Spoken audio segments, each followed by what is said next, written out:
वसा जनसेवेचा। आशिया खंडातील नंबर 1 ची संस्था म्हणून लौकिक असलेल्या Buldhana urban cooperative credit society मर्यादित बुलढाणा यांच्या मेहकर शाखेच्या नवीन वास्तूचा भूमिपूजन सोहळा नुकताच उत्साहात पार पडला। संस्थेचे संस्थापक अध्यक्ष माननीय राधेश्यामजी चांडक यांच्या हस्ते हा सोहळा संपन्न झाला। माननीय चांडक यांनी या नवीन वास्तूचे महत्त्व अधोरेखित केले। ही नवीन वास्तू संस्थेच्या प्रगतीचा नवा महत्त्वाचा टप्पा ठरणार आहे असे मत त्यांनी व्यक्त केले।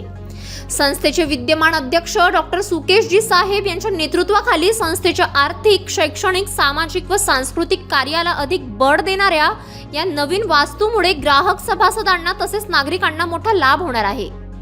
कार्यक्रमाची उपस्थिती शहरातील मोक्याच्या व अत्यंत सोयीस्कर ठिकाणी उभारल्या जाणाऱ्या या वास्तूच्या भूमिपूजन कार्यक्रमास संस्थेचे स्थानिक संचालक, कर्मचारी व नागरिक मोठ्या संख्येने उपस्थित होते। उपस्थित मान्यवरांमध्ये डॉक्टर BS झंवर, विवेक सावजी, चंदूलाल लोहिया, राजेश लोहिया, महेश गट्टाणी, गोविंद अग्रवाल, विजय छबिले, शेख आशफाक, रमेश निकस, जागा मालक प्रशांत सावजी आदींचा समावेश होता। नवीन वास्तूची वैशिष्ट्ये। प्रस्तावित नवीन वास्तू आधुनिक सुविधांनी सुसज्ज असणार आहे। यात खालील सुविधांचा समावेश आहे: प्रशस्त इमारत, विशेष लॉकर सुविधा, सभागृह, आवश्यक सोयी सुविधा, मोक्याच्या ठिकाणी असल्याने वाहतूक, दळणवळण व परिसरातील ग्राहकांना ये-जा करणे सुलभ होणार आहे। कार्यक्रमाच्या शेवटी उपस्थितांचे आभार मेहकर विभागाचे विभागीय व्यवस्थापक किरण सिरसाट आणि शाखा व्यवस्थापक पंडित नवघरे यांनी मानले। City news.